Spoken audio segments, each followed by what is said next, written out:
La zone 51, une énigme contemporaine. Une base secrète dans le désert du Nevada.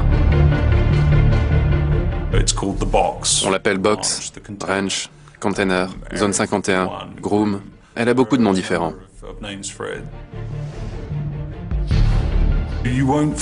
Personne n'en parlait ouvertement, encore moins devant une caméra, puisqu'officiellement, elle n'existait pas. On ne compte plus les spéculations sur la zone 51 dans la presse. Moi, je n'utilisais pas ce nom. Certains sont persuadés qu'on y a testé des soucoupes volantes. Une chose est sûre, la présence de technologies étrangères dans la zone 51 et l'existence d'une opération mystérieuse, l'une des plus importantes de la guerre froide. Ils voulaient juste s'asseoir et le regarder, puis passer dessous pour voir l'autre côté, puis le voir de l'arrière. Ils ne pensaient pas forcément à des vols de combat, ils voulaient juste regarder.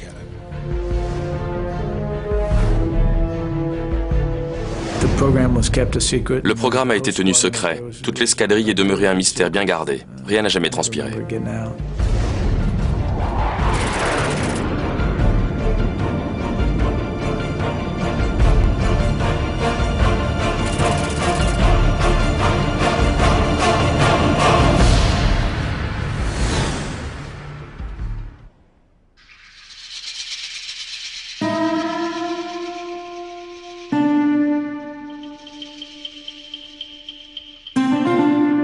La zone 51 est une base secrète qui fait désormais partie de la légende locale.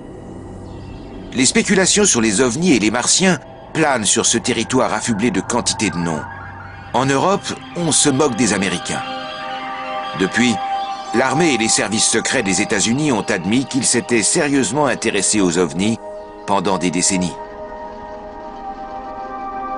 Effectivement, on observe des choses étranges au-dessus du désert du Nevada, surtout la nuit.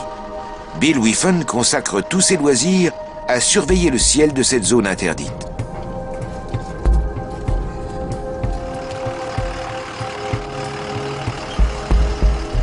Il part en expédition tous les jours et il est devenu l'un des spécialistes reconnus du centre d'essai du Nevada.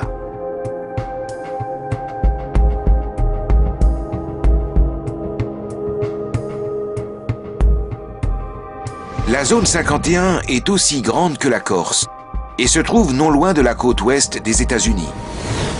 Le vrai nom de cette zone est Nellis Air Force Range.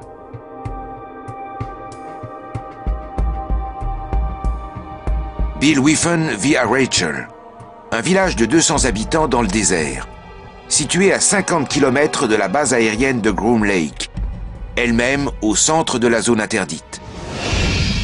Impossible de s'approcher plus près de la base secrète.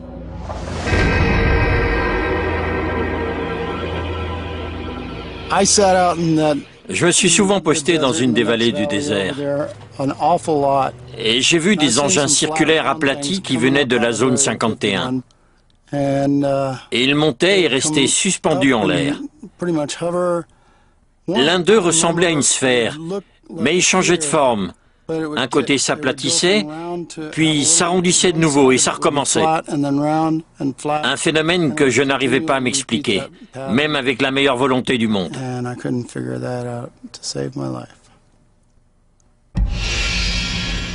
La zone 51 est surtout un aérodrome de taille gigantesque.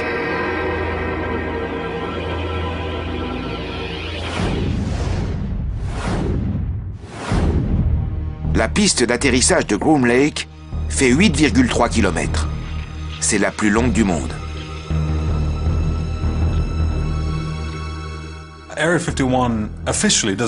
Officiellement, la zone 51 n'existe pas. La seule confirmation à ma connaissance, c'est que le gouvernement a admis qu'il existait un espace réservé aux vols d'essai quelque part dans la région. Quand on examine une carte aérienne de la zone interdite de Nellis, on trouve au milieu un rectangle d'environ 20 km sur 10. Il est repéré en rouge et porte le nom de zone 51. C'est là qu'on teste les programmes noirs, ceux qui sont tellement secrets qu'ils sont financés par des caisses noires. Cela peut prendre 10, 20 ou même 30 ans avant que l'on apprenne officiellement l'existence de ces programmes. La zone 51 est aménagée en 1955 pour le Lockheed U-2. La CIA utilise cet appareil pour jeter un œil au-delà du rideau de fer, où elle n'a que très peu d'espions. L'U-2, un véritable appareil photo volant, sillonne le ciel au-dessus de l'Union soviétique et remplace des milliers d'agents au sol. C'est à Groom Lake qu'on prépare ce redoutable outil de renseignement. L'endroit est idéal. Personne ne vient à Groom Lake de son plein gré. La base aérienne est trop proche du centre d'essai atomique des États-Unis.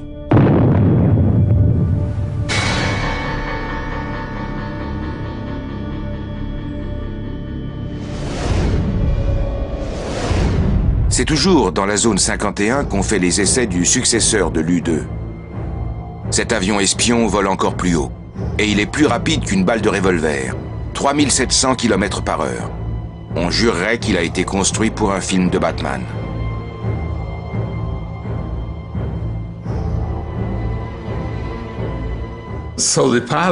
Les pilotes n'avaient aucune idée de ce qu'ils allaient voir quand les portes du hangar se sont ouvertes. C'est là qu'on leur a appris qu'ils allaient tester l'A-12 en vol. On avait commencé par sélectionner 12 pilotes. Quand ils ont vu l'avion le premier jour, certains sont partis en disant « Je ne piloterai pas ce truc ». Et ils ont abandonné ce programme. Le projet demeure un secret absolu, même si 3000 personnes sont au courant.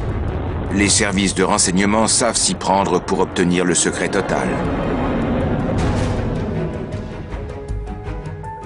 L'US Air Force avait son propre service de renseignement, l'OSI, qui recrutait des mouchards. Ils étaient chargés de prendre sur le fait les bavards qui parlaient de ces projets top secrets. Ça leur valait de graves ennuis. Il est en principe difficile de garder longtemps le secret de programmes militaires d'une telle envergure. Dans le Nevada, ce fut pourtant le cas à plusieurs reprises. Même le projet Manhattan, celui de la première bombe atomique, est resté top secret, alors même que 130 000 personnes étaient au courant. Des avertissements menaçants protègent la zone 51, et cela va jusqu'à la peine de mort.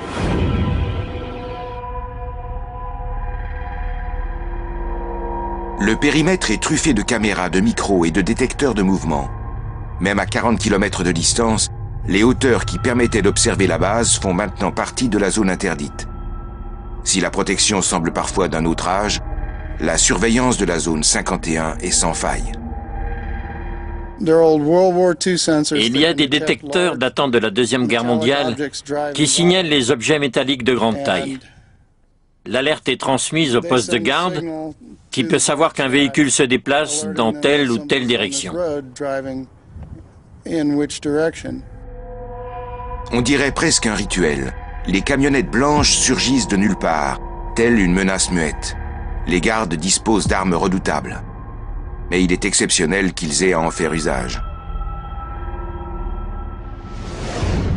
Voilà comment les États-Unis protègent les secrets dont dépend la puissance du pays. Have Downut, par exemple.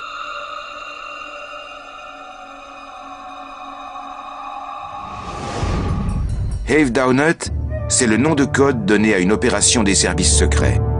Sa trace nous conduit en Israël. 1966. L'armée israélienne affirme sa détermination, car elle se prépare à la guerre.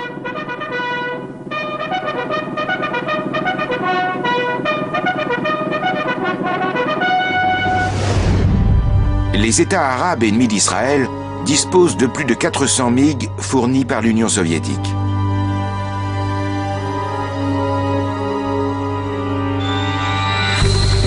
Les incidents frontaliers se multiplient, les accrochages aériens aussi.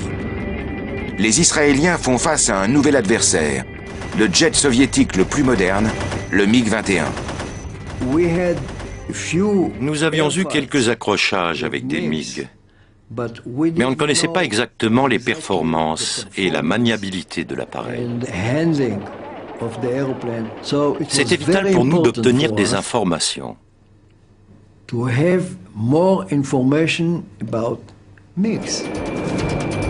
Les Israéliens réalisent rapidement que le nouveau MiG menace leur suprématie aérienne.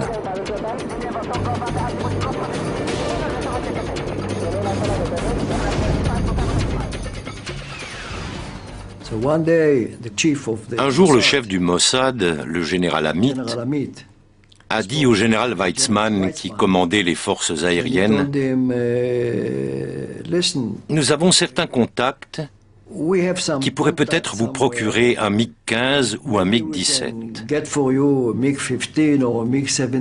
Le général Weizmann lui a répondu, « Je ne veux pas de ces canards boiteux. Amenez-moi un MiG-21 si vous y arrivez. » Amit a dit qu'ils allaient essayer. Comment le Mossad va-t-il pouvoir mettre la main sur le joyau de l'armée de l'air soviétique? Ce MiG fait la fierté de Khrouchtchev, des Arabes et de tous les pays communistes.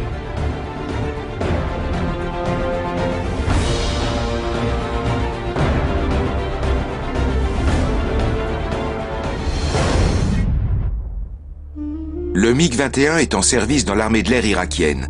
À la suite d'un putsch contre le régime pro-soviétique de l'Irak, un officier de l'armée de l'air, Mounir Redfa, sait que sa carrière est bloquée. Il est dans la ligne de mire du Mossad, qui espère bien qu'il se laissera acheter. Mounir Redfa est un communiste convaincu. Le changement de régime signifie l'arrêt brutal de la carrière dont il rêvait. Le Mossad sait qu'il envisage de quitter l'Irak. Une femme ravissante, agent du Mossad, le contacte. Elle parvient rapidement à le mettre en confiance. Les services secrets d'Israël sont sûrs que Redfa gardera le silence sur cette liaison extra-conjugale. L'espionne lui parle d'amis susceptibles de l'aider une fois qu'il sera à l'étranger et finit par les lui présenter. Ce sont ses collègues du Mossad, mais Redfa ne se doute de rien. On a parlé pendant des heures. Le troisième jour, j'ai senti que je devais le provoquer et je lui ai dit « Est-ce que tu as déjà envisagé de t'enfuir avec un avion ?» À condition que ta femme et des enfants soient partis avant, bien sûr. Quel avion? Et pour aller où? Je dis attends. Et lui, où que j'aille, je serai pendu. Si je vais en Jordanie, je serai pendu.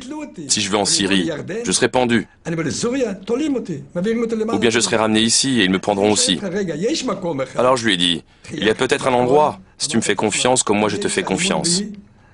Qu'est-ce que tu dirais d'atterrir en Israël? Il a eu un choc. Israël? Là-bas aussi, ils me pendront. Les agents du Mossad sont des professionnels. Ils savent que Redfa ne peut plus reculer maintenant, qu'il doit fuir avec son avion. Il est allé trop loin, puisqu'il a pris contact avec l'ennemi. Cela suffirait à le faire condamner à mort. Sa famille aussi est en danger. Les Israéliens lui proposent de la faire sortir du pays s'il vient avec son avion. Une opération délicate et pleine de dangers. Sous un prétexte fallacieux, sa famille part pour Londres. Redfa va-t-il maintenant fuir en Israël? Tandis qu'il prépare son MiG pour un vol d'entraînement, Zev Liron est en pleine discussion avec la femme du pilote.